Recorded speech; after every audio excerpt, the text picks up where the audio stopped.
Welcome back to GH vlogs. చాలా రోజులు అయిపోయిందనమాట మన ఛానల్లో లాంగ్ లెంత్ వీడియోస్ పోస్ట్ చేసి. అయితే ఇప్పుడైతే శ్రావణ మాసం కదా, శ్రావణ మాసంలో అందరూ కూడా మంగళగౌరి వ్రతాలు, నెక్స్ట్ ఇంకా ఈ వరలక్ష్మి వ్రతాలు ఇవన్నీ చేసుకుంటారనమాట. సో మేమైతే వరలక్ష్మి వ్రతాన్ని చేసుకుంటున్నాం. రేపు వరలక్ష్మి వ్రతం కదా, సో ముందు రోజు ప్రిపరేషన్స్ అనమాట. మార్నింగ్ నుంచి ఫుల్ బిజీ ఉండే, ఏంటంటే ఇల్లు క్లీనింగ్స్, రేపు ప్రసాదం గురించి ముందు రోజు మనం చేసుకునే పనులు ఉంటాయి కదా, ఇవన్నీ డెకరేషన్స్, పువ్వులు ఇవన్నీ ఉన్నాయన్నమాట. అక్కడ డెకరేషన్ మాత్రం చాలా బాగా వచ్చిందనమాట. చూసారు ఎంత చక్కగా ఉందో. అయితే వీడియోలోకి వెళ్ళే ముందు ఒక చిన్న రిమైండర్ అండి నా సైడ్ నుంచి, మీకు కంటెంట్ కనుక నచ్చితే సబ్స్క్రైబ్ చేసుకోవడం అయితే అసలు మర్చిపోవద్దండి. ఇంకా ఛానల్లో చాలా మంచి వ్లాగ్స్ అండ్ ఇన్ఫర్మేషన్, ఇంకా ఎంటర్టైన్మెంట్ ఇవన్నీ ఉంటాయన్నమాట. ఒక్కసారి వెళ్ళి చూడండి, మీకు నచ్చుతుంది డెఫినెట్లీ. సో ముందైతే మనం శ్రావణ మాసం వ్లాగ్లోకి వెళ్ళిపోదాం. అయితే ఎన్ని గంటలు లేసావు?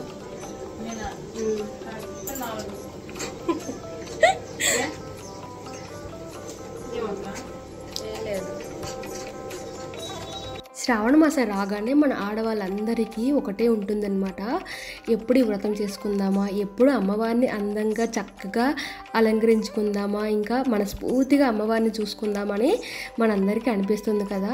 అయితే ఈ శ్రావణ మాసంలో వచ్చే ఈ వరలక్ష్మి వ్రతం అనేది ప్రతి ఒక్క ఆడవాళ్ళకి కూడా మంచిగా ఈ పసుపు కుంకుమల కోసం అయితే మనమైతే ఈ పూజను అయితే చేస్తాం కదండి. సో మేమైతే ఆ రోజు ఎర్లీ మార్నింగ్ నాకంటే ముందు మా తోటికోడలు చిన్నదాయి తొందరగా లెగిసిందనమాట. భార్గవి నువ్వు ముందు లెగిస్తే ఆ పప్పు గ్రైండర్లో వేసి ఇంకా శనగలు కొంచెం రైస్ పెట్టి నేను అంతలోకి ఫ్రెష్ అయ్యి వచ్చేస్తానని చెప్పానమాట.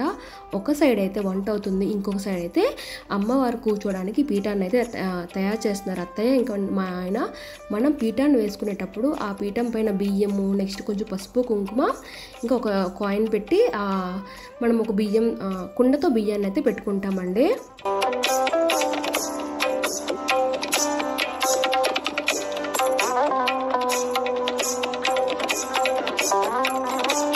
సో నా పెళ్ళైన ఇన్ని సంవత్సరాల్లో నేను ఎప్పుడు కూడా ఈ వరలక్ష్మి వ్రతాన్ని చేయకుండా ఉండలేదండి. కానీ ఒక సంవత్సరం మాత్రం అవ్వలేదన్నమాట.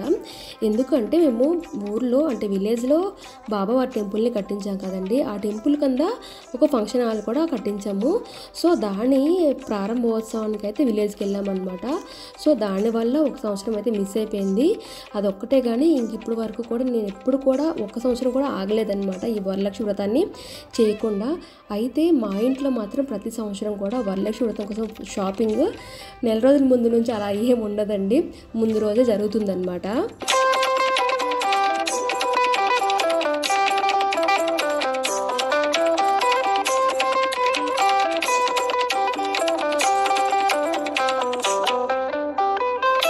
ఆ రోజు అంటే వరలక్ష్మి వ్రతం రోజు అనమాట. ఈ శారీ కట్టడానికి చాలా చాలా ఇబ్బంది అయిపోయిందండి. ఎందుకంటే నేనైతే ప్రతి సంవత్సరం నిజం చెప్తున్నా, నేను ప్రసాదాలు చేసే పనే అనమాట. నాకు ఆ చీర కట్టేది ఇదంతా ఏమి తెలియదు, నేను ఎప్పుడు కూడా చూడలేదన్నమాట. ప్రతి సంవత్సరం మనం యూట్యూబ్లో చూసింది వేరు, మనము దాన్ని ఎక్స్పీరియన్స్ చేసింది వేరు కదా, సపరేట్ ఉంటుంది కదా. అయితే ఆ సంవత్సరం మాత్రం శారీ కట్టేటప్పుడు చాలా లేట్ అయిపోయింది అనమాట. ఇంత లోపల మా అత్తయ్య 11 గంటల లోపు పూజనైతే స్టార్ట్ చేసేసేయాలి అని చెప్తున్నారు. సో ఆ రోజైతే ఈ టెన్షను ఇంకా ఆ శారీ కట్టడం రెండు గందరగోళం అయిపోయింది. నాకైతే ఆ శారీ కట్టడం ఇదంతా నీట్గా ఉండాలని చెప్పి నేను అరుస్తుంటే నేను తీసేస్తున్నాను అనమాట. అలా కాదు, అది ఇలానే ఉండాలని చెప్పి మా అత్తయ్య ఇంకా మా బావ ఇద్దరు మేమంతా కలిసి వాదించుకుంటున్నాం. మొత్తానికైతే ఆ రోజు కొంచెం లేట్ అయిందనే చెప్పాలి, కానీ పూజ మాత్రం 11 గంటల లోపే స్టార్ట్ చేసాంలేండి.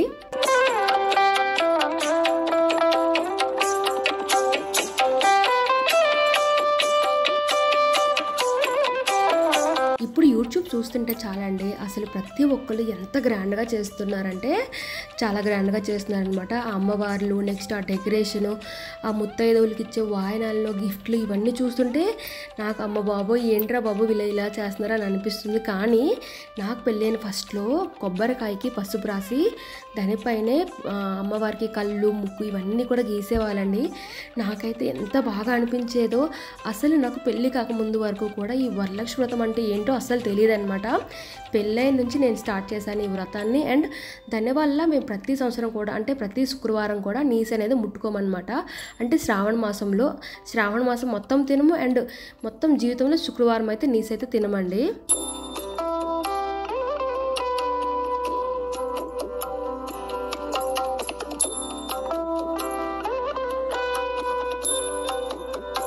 మేమైతే అమ్మవారికి వరలక్ష్మి వ్రతం రోజు 9 రకాల నైవేద్యాలను అయితే చేసుకుంటామండి. జావా అంటే పరమాన్నం అంటారు కదా అది, ఇంకా గారెలు, బూర్లు అంటే బూర్లు 2 రకాలు చేశానమాట. శనగపప్పు బూర్లు, నెక్స్ట్ ఇంకా హల్వా బూర్లు. గారెలు కూడా 2 రకాలు అనమాట. ప్లెయిన్ గారెలు అండ్ పెరుగువడ అనమాట. ఇంకా పులిహోర, శనగలు ఇవన్నీ కూడా అనమాట. ఇంకా ఇవన్నీ ఎక్కువ చేసుకుంటాము, ఎందుకంటే వచ్చిన వాళ్ళందరికీ కూడా ప్రసాదం లాగా ఇవ్వడానికి అనమాట. సో ఆ రోజు అయితే చాలామంది ముత్తైదువులే మా ఇంటికి వచ్చారనమాట. సో ఫస్ట్ ఈవిడ వచ్చారు. ఈవిడెవరు అంటే మా భవాని అంటే మా ఆడపడుచు వాళ్ళ కొలీగ్ అనమాట. వాళ్ళ కొంచెం పెద్ద సైడ్ అంటే పెద్ద ఆఫీసర్ అనమాట ఆమె కంటే కొంచెం. సో ఇదైతే చూసారా మా భార్గవి కిందన వాళ్ళు ఇచ్చిన ప్రసాదాన్ని తీసుకొస్తుంది అనమాట. సో నేను చెప్తున్నా మనం తీసుకోవడం కాదు, మనం కూడా ఇప్పుడు వెళ్ళి ఇవ్వాలి అని చెప్పి చెప్తున్నా అనమాట.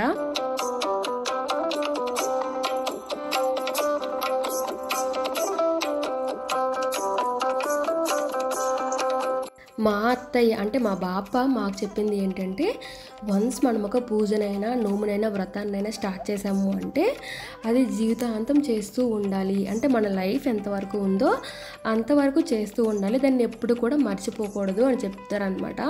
సో కార్తీక పున్నమి నోములు, లక్షవారాలు ఇవన్నీ మీకు వ్లాగ్ చూస్తే మీకు అర్థమవుతుందండి. నా ఛానల్లో మేమైతే కార్తీక మాసంలో ఉండే నోములు, నెక్స్ట్ లక్షవారాలు మెయిన్ అనమాట. లక్ష్మీదేవి వారాలు అంటారు కదా, అవి మార్గశిర లక్ష్మీ వారాలు. సో ఇవన్నీ ఉంటాయన్నమాట. వన్స్ స్టార్ట్ చేస్తే వాటిని ఆపకూడదు అని చెప్తారనమాట. అయితే ఒక జాయింట్ ఫ్యామిలీలో ఒకరు ఎలా ఉంటుందంటే, నా వరకు అయితే నేను పొద్దున్న పూజ చేయడం నాకు అస్సలు అవ్వదన్నమాట. ఎందుకంటే ఒకరు వంట చేయడము, ఒకరేమో క్లీనింగ్లో. అయితే నా పని ఏంటి అంటే వంట చేసుకోవడం అనమాట. ఇంకొక తోటికోడలే అనమాట ఈ పూజ ఇవన్నీ ఉంటాయి. అలా జరుగుతుంది అనమాట ఇంట్లో. అయితే మా ఇంటి మహాలక్ష్మి అది ఆన్ చేయడం నాదన్నా పెట్టలేక నిల్చో.